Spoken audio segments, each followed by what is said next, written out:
Hello friends, good morning. Praise the Lord. இன்றைக்கி கல்யாண நாள், பிறந்த நாள், எல்லா விசேஷ நாள் கொண்டாடுற எல்லாருக்கும் என்னுடைய நல்வாழ்த்துக்கள். வாங்க இன்றைக்குள்ள சமையலை பார்ப்போம். இன்றைக்கி நான் என்ன எடுத்து வச்சுருக்கேன்னா, பூண்டு ஒரு கட்டு எடுத்து வச்சுருக்கேன், இஞ்சி கொஞ்சம் எடுத்து வச்சுருக்கேன், அப்புறம் தக்காளி பழம், ஒரு குண்டு மிளகா எடுத்து வச்சுருக்கேன், ஒரு ஊசி மிளகா, அப்புறம் ஒரே ஒரு வெங்காயம் எடுத்து வச்சுருக்கேன் ஃப்ரெண்ட். இவங்க டொமேட்டோ ரசம் செய்கிறதுக்காக. அப்புறம் இவங்க கூட பாருங்கள், மெழுகு ஒரு ஸ்பூன் எடுத்து வச்சுருக்கிறேன், மல்லி 3 ஸ்பூன் வச்சுருக்கிறேன், ஒரு ஸ்பூன் சோம்பு எடுத்து வச்சுருக்கிறேன், ஜீரகம் அரை ஸ்பூன் எடுத்து வச்சுருக்கேன், உப்பு கொஞ்சம், மஞ்சள் கொஞ்சம். அப்புறம் கூடவே இவங்க என்னதுன்னா, நல்லா பாருங்கள், இவங்க என்னதுன்னா ஓமம் ஒரு ஸ்பூன் எடுத்து வச்சுருக்கிறேன். இவங்க எல்லாத்தையும் இந்த ஸ்பூனில் தான் எடுத்து வச்சுருக்கிறேன் ஃப்ரெண்ட். இந்த ஸ்பூனில் அரைச்சிட்டு பார்க்கலாம். இங்கே என்ன எடுத்து வச்சுருக்கிறேன்னா, ஒரு தவுஃபு எடுத்து வச்சுருக்கிறேன், கொஞ்சமாக ஒரு கரண்டி அரிசி மாவு எடுத்து வச்சுருக்கிறேன், கொஞ்சம் உப்பு போட்டிருக்கேன் ஃப்ரெண்ட். இங்கே என்ன இருக்காங்கன்னா, கோதுமை மாவு இந்த ஸ்பூனில் 2 எடுத்து வச்சுருக்கிறேன்.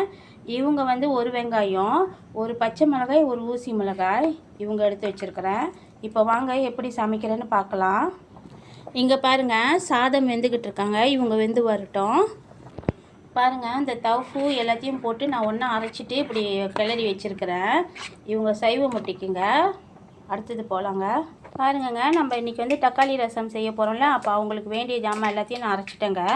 இப்போ இங்கே என்ன போட்டிருக்கேன்னா, ஒரு 2 புளி போட்டிருக்கேங்க, பழப்புளி போட்டிருக்கேன், அப்புறம் கொஞ்சம் கொத்தமல்லி, கொஞ்சம் கருவேப்பிலை போட்டிருக்கேங்க. இவங்க எல்லாத்தையும் ஒட்டுக்கா தண்ணியில் ஊற்றி கரைச்சி வச்சுருக்கேங்க. ஒரு டம்ளர் தண்ணி ஊற்றிருக்கேங்க. நான் இன்றைக்கி 8 பேருக்கு சமைக்க போகிறேங்க. அதனால் இந்த டம்ளரில் நான் 8 கோலை தண்ணி ஊற்றிருக்கேங்க.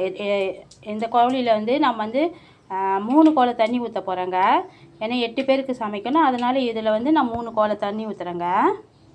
இங்கே தாளிப்பு 2 பட்டை மிளகாய் போட்டிருக்கேங்க, உடச்சி போட்டிருக்கேன், கொஞ்சம் தாளிப்பு போட்டிருக்கேன், உப்பு கொஞ்சம் போட்டிருக்கேங்க. இவங்க தாளித்து வந்துட்டாங்க. இப்போ பாருங்கள், நான் அரைச்சி வச்சு இந்த பேஸ்ட்டை ஊற்றிட்டேங்க. டொமேட்டோ எல்லாம் அரைச்சி வச்சுருந்தோம்ல, இவங்கள ஊற்றிட்டேன். இவங்க கொஞ்ச நேரம் வெந்து வரட்டுங்க, அந்த பச்சை வாசனை போகிற வரைக்கும். இங்கே பாருங்கள், ஏற்கனவே நம்ம செஞ்ச மாதிரி சைவ முட்டை செஞ்சுக்கிட்டு இருக்கோங்க. வெங்காய முட்டை சைவமாக சமைச்சிக்கிட்டு இருக்கோங்க. இங்கே பாருங்கள், நம்ம ரசம் நல்லா கொதித்து வராங்க, இன்னும் கொஞ்ச நேரம் கொதிக்கிட்டோங்க. இங்கே பாருங்கங்க, நான் இன்னும் 2 டம்ளர் ஒரு டம்ளரில் நம்ம கொதிக்க வச்சுருந்தோம்ல, இப்போ இன்னும் 2 கோழியில் தண்ணி ஊற்றி சுடுதண்ணி ஊற்றுனேங்க. சுடுதண்ணி ஊற்றி அப்புறம் கொஞ்சம் தேங்காய் பால் ஊற்றிருக்கேங்க. தேங்காய் பூ அரைச்சி அவங்கள கொஞ்சம் ஊற்றிருக்கேன். முடிஞ்சுங்க. இவங்க நம்ம ரசம் டொமேட்டோ ரசம் ரெடி ஆகிட்டாங்க. நான் எப்பயுமே ரசம் இப்படி தான் செய்வாங்க, நீங்களும் செஞ்சு சாப்பிட்டு பாருங்கள், ரொம்ப டேஸ்ட்டாக இருப்பாங்க. ரசம் செய்யும் போது கொஞ்சம் ஓமம் சேர்த்துக்குங்க, ரொம்ப நல்லதுங்க. இங்கே பாருங்கள், அடுப்புலேருந்து நான் இறக்கி கீழே வச்சுட்டேன். பாருங்கள் எப்படி கொச்சிக்கிட்டு இருக்காங்கன்னு. செம்ம டேஸ்ட்டாக இருப்பாங்கங்க, நல்ல வாசமாக இருப்பாங்க. நீங்கள் கண்டிப்பாக ஓமம் சேர்த்து என்ன ரசம் செஞ்சாலும் ஓமம் சேர்த்துக்குங்க, கொஞ்சம் தேங்காய் பால் போட்டுக்குங்க, ரொம்ப நல்லதுங்க. இப்போ இங்கே பாருங்கள், நம்ம சைவ முட்டை 2வது வெந்துக்கிட்டு இருக்காங்க, 1வது வெந்துட்டாங்கங்க. பாருங்கள், 1வது நம்ம எடுத்துட்டோம், இப்போ 2வது வெந்துக்கிட்டு இருக்காங்க. மேலே கொஞ்சமாக மெழுகுத்தூள் போட்டிருக்கேன், ஏன்னா இவங்க முட்டை இல்லை, அதனால் மெழுகுத்தூள் போட்டிருக்கேங்க. பார்க்கலாங்க அடுத்த ரெசிபி. இப்போ பாருங்கள், எண்ணெயில் ஒரு பட்டை மிளகாய், ஒரு டொமேட்டோ, ஒரு வெங்காயம் போட்டு தாளிச்சிக்கிட்டு இருக்கேன். இவங்க தண்டிக்கீரை பரட்ட போகிறாங்க, இவங்கள சைவமாக. பாருங்கள், இப்போ ஒரு பச்சை மிளகாய் போட்டிருக்கேன், ஒரு பச்சை மிளகாய் போட்டு வதக்கிக்கிட்டு இருக்கேன். இவங்க இன்னும் கொஞ்ச நேரம் வதக்கி வரட்டும். தண்டிக்கீரை பாருங்கள், இந்த மாதிரி ஸ்லைஸ் பண்ணி வச்சுருக்கேன், சின்னதாக இந்த மாதிரி ஸ்லைஸ் பண்ணிக்கோங்க. இவங்கள சைவமாக செய்ய போகிறாங்க. பாருங்கங்க, இவங்க நல்லா வந்துக்கிட்டு இருக்காங்கங்க. இவங்க இன்னும் கொஞ்சம் நேரம் தண்ணியெலாம் இறங்கின பிறகு, சுண்டின பிறகு அப்புறம் இவங்களை எடுத்துகிட்டு அடுத்த ரெசிபிக்கு போகலாங்க. பாருங்கங்க, இவங்க நல்லா தண்ணி கொஞ்சம் இறங்கிட்டாங்க, கொஞ்சம் சுண்டி வந்துட்டாங்க. இந்த டைமில் நம்ம இவங்களை எடுத்துகிட்டு அடுத்த ரெசிபிக்கு போகலாம். பாருங்கங்க, இப்போ எண்ணெய் நல்லா காஞ்சான வெங்காயம், தக்காளி, அப்புறம் ஒரு சின்ன பச்சை மிளகாய் போட்டுக்கோங்க. இவங்கள நல்லா வதக்கி எடுத்துக்கலாம். இவங்க வதங்கி வரட்டுங்க. இப்போ பாருங்கள், இவங்க வெங்காயம் நல்லா வதங்கினானே இவங்க கூட ஒரு 4 முட்டை போட்டிருக்கேங்க. ஆனால் உப்புலாம் வெங்காயம் கூடயே போட்டுட்டேங்க, வெங்காயம் வதக்கும் போதே போட்டுட்டேன். இப்போ இவங்க கூட ஒரு 4 முட்டை போட்டிருக்கேன். இவங்களை என்ன செய்ய போகிறேன்னா, கொஞ்ச நேரம் சேர்ந்து பாருங்கள் என்ன போடுறேன்ட்டுன்னு. இவங்க கொஞ்சம் வெந்து வரட்டுங்க, அந்த முட்டை வாசம்லாம் வெளியாகிட்டு கொஞ்சம் நல்லா வெந்து வரட்டும். பாருங்கள், இவங்க கொஞ்சம் இந்த அளவுக்கு வெந்து வந்தானேங்க, கொஞ்சம் கொஞ்சம் வெந்தானுங்க, நல்லா வெந்துட்டானே, நல்லா வெந்துருச்சுங்க பாருங்கள். நல்லா அந்தமாரி வெந்தானே ஒரு கிளறிட்டு என்ன செய்யுங்கன்னா முருங்கைக்கீரையை சேர்த்துருங்க. ஏன்னா முருங்கைக்கீரை ரொம்ப நேரம் வேக மாட்டாங்க, அவங்க கொஞ்சம் நேரத்தில் வெந்துடுவாங்க. அதனால் இந்தமாரி கிளறிட்டு முருங்கைக்கீரையை சேர்த்துருங்க. இந்த மாதிரி செஞ்சு பிள்ளைங்களுக்கு கொடுத்தீங்கன்னா சாப்பிடாத முருங்கைக்கீரை சாப்பிடாதவங்க கூட கண்டிப்பாக சாப்பிட ஆரம்பிச்சிடுவாங்க. இந்தமாரி செஞ்சு கொடுங்க, அவங்க சாப்பிடாதவங்க கூட நல்லா சாப்பிடுவாங்கங்க. பாருங்கங்க எவ்வளோ சூப்பராக வந்துட்டாங்கன்னு.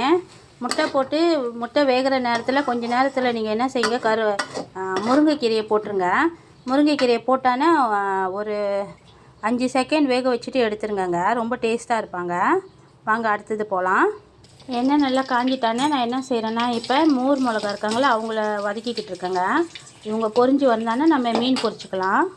இங்கே பாருங்கள் சூப்பராக சோறு கஞ்சி, அப்புறம் வெங்காயம், ஒரு மிளகாய் போட்டிருக்கேன், சின்ன பச்சை மிளகாய். இவங்க ஒரு பக்கம் இருக்கட்டும். இப்போ இங்கே பாருங்கள் இந்த மீனை பொரிச்சுக்கிட்டு இருக்கிறேன். இந்த மீன் பேர் வந்து அயலை மீனுன்னு சொல்லுவாங்க. அப்புறம் அயிலை மீனுன்னு சொல்லுவாங்கன்னு நினைக்கிறேன். ஆனால் இந்த மீன் பேர் எனக்கு தெரிலங்க. அப்படி உங்களுக்கு தெரிஞ்சிச்சுன்னா காமெண்டில் நண்பர்கள் எல்லோருக்கும் தெரியப்படுத்துங்க என்ன மீனுன்னு. ஹலோ ஃப்ரெண்ட்ஸ், வாங்க இன்றைக்குள்ள சமையலை பார்க்கலாம். என்ன சமையல்னால் மீன் பொரிச்சிருக்கிறேன், அப்புறம் சோறில் கஞ்சி செஞ்சுருக்கிறேன், அப்புறம் மோர் மிளகாய் பொரிச்சிருக்கேன். இங்கே தக்காளி பழம் போட்டு ரசம் ஆக்கியிருக்கிறேன், தக்காளி ரசம். இங்கே வடித்த வெள்ளை சாதம். இங்கே சைவமாக முட்டை பொரிச்சிருக்கேன் ஃப்ரெண்ட். இங்கே தண்டிக்கீரை பிரட்டியிருக்கேன் சைவமாக. இங்கே முட்டை போட்டு முருங்கைக்கீரை பொரிச்சிருக்கேன், பொரியல் செஞ்சுருக்கேன். வாங்க ஃப்ரெண்ட்ஸ் சாப்பிட்லாம். இன்றைக்கி எங்கள் சமையல் உங்களுக்கு பிடிச்சிருந்துச்சுன்னா லைக் பண்ணுங்கள், ஷேர் பண்ணுங்கள், மறக்காமல் பெல் பட்டன் அமுத்துங்க ஃப்ரெண்ட். இன்னொரு விஷயம், நான் சமைக்கிறது 8 பேருக்கு இல்லைனா 12 பேருக்கு இல்லைனா 14 பேருக்கு சமைப்பேன். அப்போ நான் சமைக்கும் போது என்னோடய குவான்டிட்டி போட்டு நான் சமைக்கிறேன், எவ்வளோ வேணுன்றதுக்காக. அப்போ நீங்கள் உங்களோட குவான்டிட்டி எவ்வளோ வேணுமோ இதேமாரி சமைக்க போகிறீங்கன்னா உங்களோட குவான்டிட்டி எவ்வளோ வேணுமோ அவ்வளோ குவான்டிட்டி போட்டு நீங்கள் சமைச்சிக்குங்க ஃப்ரெண்ட். சாரி ஃப்ரெண்ட், நான் எல்லாத்துலேயுமே ரெசிபி நான் ரொம்ப குறைவாக தான் கொடுப்பேன். ஏன்னா இவங்களை இவ்வளோ கொடுங்க, இவ்வளோ போடுங்கன்னு சொல்லுவேன். ஆனால் நான் இன்றைக்கி ஒரு 8 பேருக்கு சமைச்சிருக்கேன். அப்போ 8 பேரோட ரெசிபி தான் நான் உங்களுக்கு கொடுத்துருக்குறேன். உங்களுக்கு 8 பேருக்கு நீங்கள் எவ்வளோ குவான்டிட்டி போடுவீங்களோ அந்தமாரி போட்டு நீங்கள் சமைச்சு சாப்பிட்டு பாருங்கள், ரொம்ப நல்லா இருப்பாங்க ஃப்ரெண்ட். மறக்காமல் இந்த முருங்கைக்கீரை முட்டை பொரியல் செஞ்சு சாப்பிட்டு பாருங்கள், ரொம்ப டேஸ்ட்டாக இருப்பாங்க ஃப்ரெண்ட். இவங்களை கண்டிப்பாக நீங்கள் செஞ்சு சாப்பிட்டு பாருங்கள். இவ்வளோ நேரம் என்னோடய சேனல் பார்த்துக்கிட்டு இருந்ததுக்கு, எனக்காக சப்போர்ட் பண்ணதுக்கு, எனக்கு சப்ஸ்கிரைப் காமெண்ட் எல்லாம் கொடுத்ததுக்கு, எனக்கு பெல் பட்டன் எல்லாம் நீங்கள் செஞ்சதுக்கு ரொம்ப நன்றி ஃப்ரெண்ட். பாய். தேங்க்யூ.